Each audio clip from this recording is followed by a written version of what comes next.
Russia নবীজির মাথার মধ্যে হেলমেট মোবারকের মধ্যে লাগলেন। আমার নবী খুব ক্লান্ত হইয়া নবী বেহুশ হইয়া জমিনের মধ্যে পড়ে গেছে রে।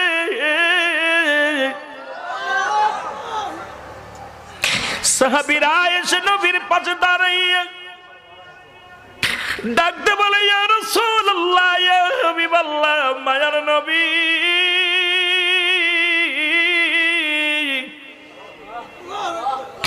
নবী বুঝি নাই, নাই রে নবী নাই। আল্লাহ নবীজির সাহাবী দূর থেকে এক সাহাবী নাম হলো মালিক ইবনে সিনান দূরে এসে সাহাবীদের বলে, সাহাবীরা রে, আমার নবীর কি হয়েছে আগে বলো।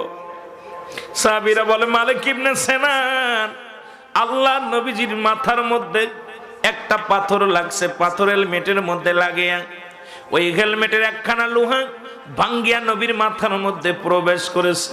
আল্লাহ নবী জমিনের মধ্যে বেহুশ হয়ে পড়ে গেছে। মালিক ইবনে